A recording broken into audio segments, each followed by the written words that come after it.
ಸರ್ವಾಭಿಷ್ಟ ಸಿದ್ಧಿರಸ್ತು. ಅಧ್ಯಾಯ 10. All set to go. ಸಂಜೆ 7ರ ಸಮಯವದು. ದೇವರ ದೀಪ ಹಚ್ಚಿ ಅಡುಗೆ ಮನೆಯತ್ತ ಹೊರಟಿದ್ದ ಭಾರತಿ ಡೋರ್ ಬೆಲ್ ಆದದ್ದನ್ನು ಕೇಳಿ ಯಾರಿರಬಹುದು ಎಂದು ನೋಡಲು ಹೋದರು. ಬಾಗಿಲು ತೆಗೆದವರಿಗೆ ಕಂಡದ್ದು ನಗು ಮೊಗದಿ ನಿಂತಿದ್ದ ಸಿಂಚನ.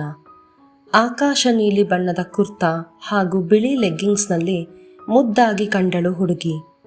ಅವಳ ರೀತಿ ನೀತಿ ಇವರದಕ್ಕೆ ಅಷ್ಟಾಗಿ ಸರಿ ಹೊಂದುವುದಿಲ್ಲ ಎಂದು ಅಲ್ಪ ಸ್ವಲ್ಪ ಅಸಮಾಧಾನವಿದ್ದರೂ ಮನೆಗೆ ಬಂದವರನ್ನು ಮಾತನಾಡಿಸದೆ ಅಥವಾ ಮುಖ ತಿರುವಿ ಕಳಿಸುವಷ್ಟು ಸಣ್ಣ ಬುದ್ಧಿಯವರಲ್ಲ ಭಾರತಿ. ಬಾರಮ್ಮ ಒಳಗೆ ಎಂದು ಸಿಂಚನಾಳನ್ನು ಬರಮಾಡಿಕೊಳ್ಳುತ್ತಾ, ಅರು, ನಿನ್ನ ಸ್ನೇಹಿತೆ ಬಂದಿದ್ದಾಳೆ ನೋಡು ಎಂದು ಮಗಳನ್ನು ಕರೆದರು. ಹೇ ಸಿಂಚು, ವಾಟ್ ಅ ಸರ್ಪ್ರೈಸ್! ಸಡನ್ ಆಗಿ ಬಂದಿದ್ಯಾ? ತುಂಬ ಖುಷಿಯಾಯಿತು ಕಣೆ, ಬಾ ಒಳಗೆ. ಕೈ ಹಿಡಿದು ಸ್ನೇಹಿತೆಯನ್ನು ನಡು ಮನೆಗೆ ಕರೆದುಕೊಂಡು ಹೋದಳು ಅರ್ಪಿತಾ.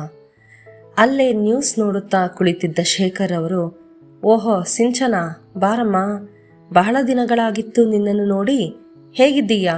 ಕೂತ್ಕೋ ಕೂತ್ಕೋ ಎಂದು ಟಿವಿ ವಾಲ್ಯೂಮ್ ಕಮ್ಮಿ ಮಾಡಿದರು. ಹಲೋ ಅಂಕಲ್, ನಾನು ಚೆನ್ನಾಗಿದ್ದೀನಿ, ನೀವು ಹೇಗಿದ್ದೀರಾ? ಕೇಳಿದಳು ಸೋಫಾದಲ್ಲಿ ಕುಳಿತುಕೊಳ್ಳುತ್ತಾ. ನಾನು ಚೆನ್ನಾಗಿದ್ದೀನಮ್ಮ. ಅರು, ಸಿಂಚನಾಗೆ ಏನಾದರೂ ತಿನ್ನಲು ಅಥವಾ ಕುಡಿಯಲು ಕೊಡು ಎಂದರು ಶೇಖರ್ ಮಗಳ ಕಡೆ ತಿರುಗಿ. ಅಂಕಲ್, ಅದೆಲ್ಲ ಏನೂ ಬೇಡ, ನಾನು ನಿಮ್ಮ ಹತ್ತಿರ ಒಂದು ವಿಷಯ ಮಾತಾಡೋಕ್ಕೋಸ್ಕರ ಬಂದೆ ಎಂದಳು ಪೀಟಿಕೆ ಹಾಕುತ್ತಾ ಸಿಂಚನ. ಏನಮ್ಮ ಅದು? ಮನೆಯ ಮಿಕ್ಕವರು ಕೂಡ ಕುತೂಹಲಕ್ಕಾಗಿ ನಡು ಮನೆಯಲ್ಲಿ ಬಂದು ಸೇರಿದ್ದರು. ಅಂಕಲ್, ಅದು ಏನಂದರೆ, ಈ ಶುಕ್ರವಾರ ನಮ್ಮ ಫ್ಯಾಮಿಲಿ ಹಾಗೂ ನಮ್ಮ ಡ್ಯಾಡಿಯ ಫ್ರೆಂಡ್ ಫ್ಯಾಮಿಲಿ ಎಲ್ಲ ಸೇರಿ ಮಂಗಳೂರಿಗೆ ಟ್ರಿಪ್ ಹೋಗ್ತಾ ಇದ್ದೀವಿ. ನಮ್ಮ ಜೊತೆ ಅರ್ಪಿತಾನ ಕಳಿಸಿ ಅಂಕಲ್ ಪ್ಲೀಸ್. ಶೇಖರ್ ಅವರು ಏನು ಹೇಳುತ್ತಾರೆ ಎಂದು ಅವರ ಮುಖವನ್ನೇ ನೋಡಿದಳು ಸಿಂಚನ. ನೀವು ಫ್ಯಾಮಿಲಿ ಹೋಗಬೇಕಾದ್ರೆ ಅವಳ್ಯಾಕಮ್ಮ ಮೂರನೆಯವಳು? ಅರ್ಪಿತಾಳನ್ನು ಕಳಿಸುವ ಅವಶ್ಯಕತೆ ಇದೆಯೇ ಎಂಬಂತೆ ಕೇಳಿದರು ಶೇಖರ್. ಅಂಕಲ್, ಹಾಗೆ ಹೇಳಬೇಡಿ ಪ್ಲೀಸ್. ಅರ್ಪಿತಾ ನನಗೆ ಯಾವತ್ತೂ ಮೂರನೆಯವಳು ಅಂತ ಅನಿಸಿಲ್ಲ ಅಂಕಲ್. ಕ್ಲೋಸ್ ಫ್ರೆಂಡ್ಸ್ ನಾವು. ಅವಳು ನನ್ನ ಜೊತೆ ಬಂದರೆ ನನಗೆ ತುಂಬ ಖುಷಿಯಾಗುತ್ತೆ. ಪ್ಲೀಸ್ ಅಂಕಲ್, ಇಲ್ಲ ಅನ್ಬೇಡಿ. ಹೇಗಾದರೂ ಸರಿಯೇ ಅರ್ಪಿತಾಳನ್ನು ಮಂಗಳೂರಿಗೆ ಕರೆದುಕೊಂಡು ಹೋಗಲು ಎಲ್ಲರನ್ನೂ ಒಪ್ಪಿಸಬೇಕು ಎಂದು ನಿರ್ಧರಿಸಿಯೇ ಬಂದಿದ್ದಳು ಸಿಂಚನ. ನೀನು ಹಾಗೂ ಅರ್ಪಿತಾ ಒಬ್ಬರನ್ನೊಬ್ಬರು ಬಹಳ ಹಚ್ಚಿಕೊಂಡಿದ್ದೀರಿ ಅಂತ ನನಗೆ ಗೊತ್ತಮ್ಮ. ಆದರೂ ಮನೆಯವರ ಮಧ್ಯೆ ಇವಳು ಬರೋದು ಸರಿ ಹೋಗಲ್ಲ ಸಿಂಚನ, ಅರ್ಥ ಮಾಡ್ಕೊಮ್ಮ. ತಿಳಿ ಹೇಳುವ ಪ್ರಯತ್ನ ಮಾಡಿದರು ಶೇಖರ್. ಹಾಗೆಲ್ಲ ಏನೂ ಇಲ್ಲ ಅಂಕಲ್. ಲಾಸ್ಟ್ ಟೈಮ್ ಕಾಲೇಜಿಂದ ಟ್ರಿಪ್ ಆರ್ಗನೈಸ್ ಮಾಡಿದಾಗಲೂ ಸಹ ಅರ್ಪಿತಾ ಬರಲಾಗಲಿಲ್ಲ. ಇವಾಗಲಾದರೂ ಕಳಿಸಿ ಅಂಕಲ್ ಪ್ಲೀಸ್. ಅವಳು ಯಾವಾಗಲೂ ಓದು, ಮನೆ, ಕಾಲೇಜು ಅಂತ ಅಷ್ಟರಲ್ಲೇ ಇರ್ತಾಳೆ. ಅವಳಿಗೂ ಒಂದು ಬದಲಾವಣೆ ಇರುತ್ತೆ ಅಂಕಲ್. ನಾನು ಅವಳನ್ನು ಹುಷಾರಾಗಿ ನೋಡ್ಕೋತೀನಿ, ನೀವೇನೂ ಯೋಚನೆ ಮಾಡಬೇಡಿ ಪರಿಪರಿಯಾಗಿ ಕೇಳಿಕೊಂಡಳು ಸಿಂಚನ. ಹಾಗಲ್ಲಮ್ಮ, ಅವರು ಹೇಳಿದ ಹಾಗೆ ಮನೆಯವರ ಮಧ್ಯೆ ಇವಳು ಸರಿ ಹೋಗಲ್ಲ ಎಂದು ಭಾರತಿ ಕೂಡ ಹೇಳಿದರು. ಆಂಟಿ ಪ್ಲೀಸ್, ಅರು ನೀನಾದರೂ ಹೇಳು ಪ್ಲೀಸ್, ನನ್ನ ಜೊತೆ ಬಾ, ನನಗೆ ಖುಷಿಯಾಗುತ್ತೆ ಕಣೆ. ಇಷ್ಟೊತ್ತಾದರೂ ತನ್ನ ಗೆಳತಿ ಒಂದು ಮಾತನ್ನು ಆಡದಿದ್ದು ಕಂಡು ಅರ್ಪಿತಾಳೆಡೆ ತಿರುಗಿ ಹೇಳಿದಳು ಸಿಂಚನ. ಸಿಂಚು, ಅದು ನೆಕ್ಸ್ಟ್ ಟೈಮ್ ಬರ್ತೀನಿ ಕಣೆ, ನೀನು ಹೋಗ್ಬಿಡ್ಬಾ. ಕ್ಷಣ ಸ್ನೇಹಿತೆಯ ಜೊತೆ ಹೋಗಲು ಮನಸ್ಸು ಬಯಸಿದರೂ ತನ್ನ ತಂದೆ ತಾಯಿ ಹೇಳಿದಂತೆ ಅವರು ಮನೆಯವರೆಲ್ಲ ಹೋಗಬೇಕಾದರೆ ತಾನು ಹೋಗುವುದು ಸರಿಯಲ್ಲ ಎನಿಸಿತು. ಅಲ್ಲದೆ ಸುಭಾಷ್ ಹಾಗೂ ಸುಲೇಖಾರಿಗೆ ತನ್ನನ್ನು ಕಂಡರೆ ಆಗುವುದಿಲ್ಲ ಎಂದು ಚೆನ್ನಾಗಿಯೇ ಅರಿತಿದ್ದಳವಳು. ಹಾಗಾಗಿ ಮನಸ್ಸಿಲ್ಲದ ಮನಸ್ಸಿನಿಂದ ಹೋಗಲು ನಿರಾಕರಿಸಿದಳು ಅರ್ಪಿತಾ. ಗೆಳತಿಯ ಮಾತಿನಿಂದ ಸಿಂಚನ ಎಷ್ಟು ನಿರಾಸೆ ಹೊಂದಿದಳೆಂದು ಅವಳ ಮುಖವನ್ನು ನೋಡಿದರೆ ತಿಳಿಯುತ್ತಿತ್ತು. ಕೂತಲ್ಲಿಂದ ಎದ್ದು ಬಂದ ಸಿಂಚನ ಗೆಳತಿಯ ಕೈ ಹಿಡಿದು, ಅರು, ನೀನು ನನ್ನ ಜೊತೆ ಬರೋದಕ್ಕೆ ಒಪ್ಕೋತೀಯಾ ಅಂತ ತುಂಬ ಆಸೆ ಇಟ್ಕೊಂಡು ಬಂದಿದ್ದೀನಿ ಕಣೆ. ನೀನು ನನ್ನ ಜೊತೆಗಿದ್ರೆ ನನಗೆ ತುಂಬ ಖುಷಿಯಾಗುತ್ತೆ. ಪ್ಲೀಸ್ ಬಾರೆ, ಇಲ್ಲ ಅನ್ಬೇಡ. ಕೇಳಿಕೊಳ್ಳುತ್ತಿದ್ದವಳ ಕಂಗಳಲ್ಲಿ ತೆಳ್ಳನೆಯ ನೀರಿನ ಪರದೆ ಕಂಡು ನಿಜಕ್ಕೂ ಸಂಕಟವಾಯಿತು ಅರ್ಪಿತಾಳಿಗೆ. ಹೋಗಿ ಬರಲೇ ಎಂಬಂತೆ ತಂದೆಯ ಕಡೆ ನೋಡಿದಳು. ಮಗಳನ್ನು ಗಮನಿಸಿದವರಿಗೆ ಅವಳಿಗೂ ಮನಸ್ಸಿನ ಒಂದು ಮೂಲೆಯಲ್ಲಿ ಹೋಗಲು ಆಸೆ ಇದೆ ಎಂಬುದು ಅರ್ಥವಾಯಿತು ಶೇಖರ್ ಅವರಿಗೆ. ಅದೇನನ್ನಿಸಿತೋ ಏನೋ, ಆಯ್ತಮ್ಮ ಸಿಂಚನ, ಕರ್ಕೊಂಡು ಹೋಗ್ಬಾ ನಿನ್ನ ಗೆಳತಿಯನ್ನು ಎಂದು ಒಪ್ಪಿಗೆ ಸೂಚಿಸಿದರು ಶೇಖರ್. ಅದನ್ನು ಕೇಳಿದ್ದೇ ತಡ ಸಂತಸದಿಂದ ಕುಣಿದಾಡಿ ಬಿಟ್ಟಳು Sinchana. Wow, thanks uncle, thank you so much. ನನಗೆಷ್ಟು ಖುಷಿ ಆಗ್ತಿದೆ ಅಂದರೆ ಹೇಳಿಕೊಳ್ಳುವುದಕ್ಕೂ ಆಗ್ತಾ ಇಲ್ಲ. ತುಂಬ ಥ್ಯಾಂಕ್ಸ್ ಅಂಕಲ್. ನೀವೇನು ಯೋಚನೆ ಮಾಡಬೇಡಿ, ನಾನು ಅರುಣ ಹುಷಾರಾಗಿ ಕರ್ಕೊಂಡು ಹೋಗಿ ಬರ್ತೀನಿ ಎಂದು ಸಂತಸದಿಂದ ತಬ್ಬಿ ಬಿಟ್ಟಳು ಅರ್ಪಿತಾಳನ್ನು. ರೀ, ಆದರೂ ಅವರ ಮನೆಯವರ ಜೊತೆ ಅರ್ಪಿತಾ ಹೋಗೋದು ಎಷ್ಟು ಸರಿ ಅಂತ ಅನುಮಾನಿಸಿದರು ಭಾರತಿ. ವಯಸ್ಸಿಗೆ ಬಂದ ಹೆಣ್ಣು ಮಗಳನ್ನು ಬೇರೆಯವರೊಟ್ಟಿಗೆ ಊರಿಂದ ಊರಿಗೆ ಕಳಿಸುವುದು ಅಷ್ಟು ಸಮಂಜಸವಲ್ಲ ಎಂಬುದು ಅವರ ಅಭಿಪ್ರಾಯ. ಹೆಂಡತಿಯ ಆತಂಕವನ್ನು ಅರಿತಿದ್ದ ಶೇಖರ್ ಅವರು ಕಣ್ಣಲ್ಲಿಯೇ ಸುಮ್ಮನಿರುವಂತೆ ಸೂಚಿಸಿದರು. ಸಿಂಚನ, ಶುಕ್ರವಾರ ಎಷ್ಟೊತ್ತಿಗೆ ಹೊರಡ್ತಿದ್ದೀರಾ? ಹೇಗೆ ಹೋಗ್ತೀರಾ? ವಾಪಸ್ಸಾಗೋದು ಯಾವಾಗ? ಕೇಳಿದರು ಶೇಖರ್. ಅಂಕಲ್, ಮನೆಯವರೆಲ್ಲ ಫ್ಲೈಟಲ್ಲಿ ಹೋಗ್ತಾರೆ. ನಾವು ಫ್ರೆಂಡ್ಸ್ ಕಾರಲ್ಲಿ ಹೋಗೋಣ ಅಂತ. ಅಲ್ಲಿ ನಮಗೆ ಗೊತ್ತಿರುವವರ ರೆಸಾರ್ಟಲ್ಲಿ ಉಳಿದುಕೊಳ್ಳುವ ವ್ಯವಸ್ಥೆಯಾಗಿದೆ. ಬಹುಶಃ ಶುಕ್ರವಾರ ಬೆಳಗಿನ ಜಾವ ಹೊರಡ್ತೇವೆ.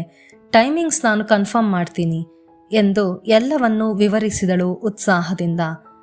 ಅಷ್ಟು ದೂರ ಕಾರಲ್ಲಿ ಹೋಗ್ತೀರಾ? ಆತಂಕದಿಂದ ಕೇಳಿದರು ಭಾರತಿ. 2-3 ಡ್ರೈವಿಂಗ್ ಬರುತ್ತೆ, ಏನೂ ತೊಂದರೆ ಆಗಲ್ಲ, ಹೆದರಬೇಡಿ ಆಂಟಿ, ಸಲೀಸಾಗಿ ನುಡಿದಳು ಸಿಂಚನ. ಆದರೂ ರಾಗವೆಳೆದ ಹೆಂಡತಿಯನ್ನು ಕಂಡು ಭಾರತಿ, ಅಷ್ಟೊಂದು ಯೋಚನೆ ಮಾಡಬೇಡ, ಹುಷಾರಾಗಿ ಹೋಗಿ ಬರ್ತೀವಿ ಅಂತ ಹೇಳ್ತಿದ್ದಾಳಲ್ಲ ಸಿಂಚನ ಎಂದು ಸಮಾಧಾನಿಸಿದರು ಶೇಖರ್. ಓಕೆ ಅಂಕಲ್, ನಾನಿನ್ನು ಹೊರಡ್ತೀನಿ. ಅರು, ನಾಳೆ ಬೆಳಿಗ್ಗೆ ಸ್ವಲ್ಪ ಶಾಪಿಂಗ್ ಹೋಗೋಣ ಬಾ ಎಂದು ಖುಷಿಯಿಂದ ಕೇಳಿದಳು ಸಿಂಚನ. ನಂದೇನು ಶಾಪಿಂಗ್ ಇಲ್ಲ ಸಿಂಚು, ನಿನ್ನ ಜೊತೆಗೆ ಬೇಕಾದರೆ ಬರ್ತೀನಿ. ಇಷ್ಟೊತ್ತಿನ ಮೇಲೆ ಯಾಕೆ ಹೋಗ್ತೀಯಾ? ಇವತ್ತು ನಮ್ಮನೇಲೇ ಉಳಿದುಕೋ ಎಂದು ಆಸೆಯಿಂದ ಹೇಳಿದವಳೆ ಸಮ್ಮತಿಗಾಗಿ ತಂದೆಯ ಕಡೆ ನೋಡಿದಳು ಅರ್ಪಿತಾ. ಮಗಳ ಮನದಿಂಗಿತವನ್ನು ಅರಿತುಕೊಂಡ ಶೇಖರ್ ರವರು, ಹೌದಮ್ಮ ಸಿಂಚನ, ಲೇಟ್ ಆಯಿತು, ಇವಾಗ ಯಾಕೆ ವಾಪಸ್ ಹೋಗ್ತೀಯಾ? ಇಲ್ಲೇ ಊಟ ಮಾಡಿ ಮಲಗಿಕೋ. ಬೆಳಿಗ್ಗೆ ಅದೇನೋ ಶಾಪಿಂಗ್ ಅಂತಿದ್ದೀರಲ್ಲ, ಇಲ್ಲಿಂದಲೇ ಒಟ್ಟಿಗೆ ಹೋಗಿ ಎಂದರು. ಅರ್ಪಿತಾಳ ಮನೆಯವರು ಅವಳನ್ನು ಮಂಗಳೂರಿಗೆ ಕಳಿಸಲು ಒಪ್ಪಿದ್ದಕ್ಕೆ ಬಹಳ ಖುಷಿಯಿಂದಿದ್ದ ಸಿಂಚನ ಅದೇ ಖುಷಿಯಲ್ಲಿ ಸ್ನೇಹಿತೆಯ ಮನೆಯಲ್ಲಿ ಉಳಿದುಕೊಳ್ಳಲು ಒಪ್ಪಿದವಳೆ. ಸರಿ ಆಯಿತು, ನಾನು ವೆಂಕಜ್ಜಿಗೆ ಇವತ್ತು ಮನೆಗೆ ಬರ್ತಿಲ್ಲ ಅಂತ ಹೇಳ್ಬಿಡ್ತೀನಿ, ಇಲ್ಲ ಅಂದರೆ ನನಗೋಸ್ಕರ ಊಟ ಮಾಡದೆ ಕಾಯ್ತಾ ಇರ್ತಾರೆ ಪಾಪ ಎಂದು ಫೋನ್ ಹಿಡಿದು ಮನೆಯ ಆಚೆ ಹೊರಟಳು. ಅಪ್ಪ, ಅಮ್ಮ, ನಾನು ಸಿಂಚನ ಜೊತೆ ಮಂಗಳೂರಿಗೆ ಹೋಗಿ ಬರಲಾ? ನಿಮಗೇನು ಬೇಜಾರಿಲ್ಲ ತಾನೆ? ತಂದೆಯ ಬಳಿ ಹೋಗಿ ವಿಧೇಯದಿಂದ ಕೇಳಿದಳು ಅರ್ಪಿತಾ. ಎಲ್ಲ ಇತ್ಯರ್ಥ ಆದಮೇಲೆ ಇವಾಗೇನು ಕಣ್ಣೊರೆಸೋ ಮಾತಾಡ್ತಿದ್ದೀಯಾ? ಹಂಗಿಸಿದಳು ಇಲ್ಲಿಯವರೆಗೆ ಸುಮ್ಮನಿದ್ದ ಮಾಲಿನಿ. ಸುಮ್ಮನಿರುವಂತೆ ಭಾರ್ಗವ ಸನ್ನೆ ಮಾಡಿದರೂ ಅದನ್ನೇನು ಗಣನೆಗೆ ತೆಗೆದುಕೊಳ್ಳಲಿಲ್ಲ ಅವಳು. ಸಪ್ಪಗಾದ ಮಗಳ ಮುಖವನ್ನು ನೋಡಿದ ಶೇಖರ್ ರವರು, ಮಾಲಿನಿ, ಅರ್ಪಿತಾ ಹಾಗೆಲ್ಲ ಯಾವಾಗಲೂ ಎಲ್ಲಾದರೂ ಹೋಗ್ತೀನಿ ಅಂತ ಅಂದ್ಕೊಳ್ಳೋಲ್ಲ. ಮೊದಲನೆಯ ಸಲ ಅವಳ ಸ್ನೇಹಿತೆ ಅವಳನ್ನು ಕರೆಯುತ್ತಿದ್ದಾಳೆ. ಹೋಗಿ ಬರಲಿ ಬಿಡಮ್ಮ. ಬೇಕಾದರೆ ನೀನು ಭಾರ್ಗವ ಕೂಡ ಕಿಶೋರನನ್ನು ಕರೆದುಕೊಂಡು ನಿಶ್ಚಿಂತೆಯಿಂದ ಎಲ್ಲಾದರೂ ಹೋಗಿ ಬನ್ನಿ ಎಂದರು ಸಮಾಧಾನದಿಂದಲೇ. ಎಷ್ಟೇ ಕೊಂಕು ನುಡಿದರೂ ಮಾವನವರ ನೈತಿಕ ಸ್ವಭಾವಕ್ಕೆ ಹೆದರುವ ಮಾಲಿನಿ ಅವರ ಮುಂದೆ ಹೆಚ್ಚಿಗೆ ಮಾತನಾಡಲಾರಳು. ಏನಾದರೂ ಮಾಡಿಕೊಳ್ಳಿ, ನನಗೇನು, ಬಾರೋ ಊಟ ಮಾಡೋ ಎಂದು ಮೂತಿ ತಿರುವುತ್ತಾ ಮಗನ ಕೈ ಹಿಡಿದು ಕರೆದುಕೊಂಡು ಹೋದಳು ಒಳಗೆ. ಇನ್ನು ಹಾಗೆ ಸಪ್ಪಗೆ ನಿಂತಿದ್ದ ಮಗಳನ್ನು ಕಂಡು, ಇದೆಲ್ಲ ಮನಸ್ಸಿಗೆ ಹಾಕೋಬೇಡ ಮಗಳೇ, ಹುಷಾರಾಗಿ ಹೋಗಿ ಬಾ ಎಂದು ಮಗಳ ಮುಂದಲೇ ದಡವಿದರು ಶೇಖರ್. ಥ್ಯಾಂಕ್ಸ್ ಅಪ್ಪ, ಥ್ಯಾಂಕ್ಸ್ ಅಮ್ಮ. ಸಿಂಚನ ಏನು ಮಾಡ್ತಿದ್ದಾಳೆ ಹೋಗಿ ನೋಡ್ತೀನಿ ಎಂದು ನಗುತ್ತಾ ಹೋದ ಮಗಳನ್ನು ಕಂಡು ಶೇಖರ್ ಅವರ ತುಟಿಗಳ ಮೇಲೂ ನಸುನಗು ಮೂಡಿದರೆ ಭಾರತೀಯ ಕಂಗಳಲ್ಲಿನ ಆತಂಕ ಇನ್ನೂ ಹಾಗೇ ಇತ್ತು. ಅದೇನು, ಇವತ್ತು ಆ ಮಕ್ಕಳು ಹೇಳಿದ್ದಕ್ಕೆ ಕೇಳಿದ್ದಕ್ಕೆ ಎಲ್ಲದಕ್ಕೂ ಹೂ ಅಂತ ತಲೆ ಆಡಿಸ್ತಿದ್ದೀರಾ? ಯಾರದ್ದೋ ಜೊತೆ ಯಾಕೆ ಯಾವುದೋ ಊರಿಗೆ ಹೋಗಬೇಕು ಅವಳು? ತುಸು ಕೋಪದಿಂದಲೇ ಕೇಳಿದರು ಗಂಡನನ್ನು ಭಾರತಿ. ಹಾಗಲ್ಲ ಭಾರತಿ, ಸ್ವಲ್ಪ ಸಮಾಧಾನವಾಗಿ ನನ್ನ ಮಾತು ಕೇಳಿಸ್ಕೊ. ಸಿಂಚನ ಹೇಳಿದ್ದರಲ್ಲೂ ಸತ್ಯವಿತ್ತು ಅಲ್ವಾ? ಕಳೆದ ಬಾರಿ ನಾವು ಕಾಲೇಜಿನಿಂದ ಟ್ರಿಪ್ಪಿಗೆ ಹೋಗೋದು ಬೇಡ ಅಂದೆವು ಅನ್ನೋ ಒಂದೇ ಕಾರಣಕ್ಕೆ ಬೇರೇನೂ ಹೇಳ್ದೆ ಆಗ್ಲಿ ಎಂದು ಒಪ್ಪಿದಳು. ಇಷ್ಟು ವರ್ಷಗಳಲ್ಲಿ ಒಮ್ಮೆಯಾದರೂ ಅದು ಬೇಕು ಇದು ಬೇಕು ಎಂದು ಕೇಳಿದವಳಲ್ಲ ಕಣೆ ನಮ್ಮ ಮಗಳು. ಅಂಥದ್ರಲ್ಲಿ ಏನೋ ಈ ಬಾರಿ ಅವಳ ಸ್ನೇಹಿತೆ ಅವಳನ್ನು ಜೊತೆಗೆ ಕರೆದುಕೊಂಡು ಹೋಗ್ತೀನಿ ಅಂತ ಕೇಳ್ತಿದ್ದಾಳೆ. ನೀನು ಸರಿಯಾಗಿ ಗಮನಿಸಿದ್ದೇ ಆದರೆ ಅರ್ಪಿತಾಗೆ ಕೂಡ ಮನಸ್ಸಿನಲ್ಲಿ ಎಲ್ಲೋ ಒಂದು ಕಡೆ ಹೋಗೋಕೆ ಇಷ್ಟ ಇದೆ. ಅದೂ ಅಲ್ಲದೆ ಸದ್ಯದಲ್ಲೇ ಅವಳಿಗೆ ಮದುವೆ ಮಾಡಬೇಕು ಅಂತ ಕೂಡ ಯೋಚನೆ ಮಾಡ್ತಾ ಇದ್ದೀವಿ. ಒಂದು ಸಲ ಮದುವೆ ಗೊತ್ತಾದ ಮೇಲೆ ಹೀಗೆಲ್ಲ ಫ್ರೆಂಡ್ಸ್ ಅಂತ ಓಡಾಡೋಕೆ ಆಗುತ್ತಾ ಹೇಳು? ಅದಕ್ಕೆ ನನಗೂ ಅನ್ನಿಸ್ತು ಈ ಸಲ ಹೋಗಿ ಬರಲಿ ಅವಳು ಪಾಪ ಎಂದು ಹೆಂಡತಿಗೆ ಅರ್ಥ ಮಾಡಿಸಲು ಪ್ರಯತ್ನಿಸಿದರು. ನೀವು ಹೇಳೋದು ನಿಜ, ಹೋಗಿ ಬರಲಿ. ಸರಿ, ನಾನು ಅಡುಗೆ ಕೆಲಸವನ್ನು ನೋಡ್ತೀನಿ ಎಂದು ಅಡುಗೆ ಮನೆಯತ್ತ ಹೋದರು ಭಾರತಿ. ಅಪರೂಪಕ್ಕೆ ಗೆಳತಿಯರಿಬ್ಬರು ಸೇರಿದ್ದರಾದ್ದರಿಂದ ಊಟ ಮುಗಿಸಿ ಸರಿ ರಾತ್ರಿಯವರೆಗೂ ಟಿವಿ ನೋಡುತ್ತಾ ಹರಟುತ್ತಾ ಸಂಭ್ರಮಿಸಿದರು. ಮಾರನೆಯ ದಿನ ಅರ್ಪಿತಾ ಹಾಗೂ ಸಿಂಚನ ಶಾಪಿಂಗ್ಗೆ ಹೋದಾಗ ಸಿಂಚನ ಅವಳಿಗೆ ಹಾಗೂ ಅರ್ಪಿತಾಳಿಗೆ ಸಾಕಷ್ಟು ಹೊಸ ನಮೂನೆಯ ಕ್ಯಾಶುಯಲ್ ವೇರ್, ರೆಸಾರ್ಟ್ ವೇರ್ಗಳನ್ನು ಆರಿಸಿದಳು. ಗೆಳತಿಯ ಒಳ್ಳೆಯ ಗುಣ ಹಾಗೂ ಧಾರಾಳ ಸ್ವಭಾವವನ್ನು ತಿಳಿದವಳಾಗಿದ್ದರೂ ಎಂದಿಗೂ ಅದನ್ನು ದುರುಪಯೋಗ ಪಡಿಸಿಕೊಂಡವಳಲ್ಲ ಅರ್ಪಿತಾ. ಹಾಗೆ ಮತ್ತೊಬ್ಬರಂತೆ ತಾನು ಇರಬೇಕು, ಸಂಭ್ರಮಿಸಬೇಕು ಎಂದು ಆಶಿಸಿ ತಂದೆ ತಾಯಿಯ ಕಷ್ಟವನ್ನು ಅರಿಯದೆ ಆಕಾಶಕ್ಕೆ ಏಣಿ ಹಾಕುವವಳಲ್ಲವಾದ್ದರಿಂದ ಸಿಂಚನ ಲೆಕ್ಕವಿಲ್ಲದಷ್ಟು ಬಟ್ಟೆಗಳನ್ನು ಸ್ನೇಹಿತೆಗಾಗಿ ಆರಿಸಿದ್ದರೂ ಅದರಲ್ಲಿ ಅವಳಿಗೆ ಬಹಳ ಇಷ್ಟವಾದ ಬೆಳಿಗ್ಗೆ ಮನೆಯಿಂದ ಹೊರಡಬೇಕಾದರೆ ತಂದೆ ಕೊಟ್ಟ ಹಣ ಹಾಗೂ ಅವಳು ಕೂಡಿಟ್ಟ ಅಲ್ಪ ಸ್ವಲ್ಪ ಹಣಕ್ಕೆ ಸರಿ ಹೊಂದುವಂತ ಕೆಲವು ಬಟ್ಟೆಗಳನ್ನು ತೆಗೆದುಕೊಂಡಳು. ಅರ್ಪಿತಾಳ ಈ ಸ್ವಭಾವವೇ ಸಿಂಚನಾಳಿಗೆ ಬಹಳವಾಗಿ ಇಷ್ಟವಾದದ್ದು. ಅವಳ ಎಷ್ಟೋ ಜನ ಸ್ನೇಹಿತರು ಅವಳ ದುಡ್ಡು ಅನುಕೂಲತೆಗಳನ್ನು ನೋಡಿ ಜೊತೆಗೆ ಬರುತ್ತಿದ್ದರು. ಅವಳಿಂದ ಎಷ್ಟು ಸಾಧ್ಯವೋ ಅಷ್ಟು ಸುಲಿಗೆ ಮಾಡುತ್ತಿದ್ದರೇ ಹೊರತು ಮನಸ್ಸಿನಿಂದ ಅವಳನ್ನು ಕಾಳಜಿ ಮಾಡುವವರು ಯಾರೂ ಇರಲಿಲ್ಲ. ಆದರೆ ಅರ್ಪಿತಾ ಅವರೆಲ್ಲರಿಗಿಂತ ವಿಭಿನ್ನ. ಎಂದಿಗೂ ಇವಳಿಂದ ಆಗುವ ಉಪಯೋಗಗಳ ಬಗ್ಗೆ ಯೋಚಿಸಿದವಳಲ್ಲ ಅವಳು. ಸಿಂಚನ ಹಾಗೂ ಅರ್ಪಿತಾರ ನಡುವೆ ಇದ್ದದ್ದು ನಿಷ್ಕಲ್ಮಶವಾದ ಸ್ನೇಹ. ಆತ್ಮೀಯತೆಯಿಂದ ಕೈ ಹಿಡಿದು ಹೊರಟರು ಸ್ನೇಹಿತರಿಬ್ಬರು. ಅಂದು ಗುರುವಾರ ರಾತ್ರಿ ಮಾರನೆಯ ದಿನದ ಮಂಗಳೂರಿನ ಟ್ರಿಪ್ಗೆ ಎಲ್ಲರೂ ತಯಾರಿ ಮಾಡಿಕೊಳ್ಳುವ ತರಾತುರಿಯಲ್ಲಿದ್ದರು. ಈಗಾಗಲೇ ಸುಭಾಷ್, ಸುಲೇಖಾ, ಸತ್ಯಜಿತ್, ಮಿಥಿಲಾರವರ ಫ್ಲೈಟ್ ಟಿಕೆಟ್ ಬುಕ್ ಆಗಿತ್ತು. ಆ ನಾಲ್ವರು ಬೆಂಗಳೂರು ಏರ್ಪೋರ್ಟ್ನಲ್ಲಿ ಭೇಟಿಯಾಗಿ ಹೊರಡುವುದೆಂದು ನಿರ್ಧಾರವಾಗಿತ್ತು.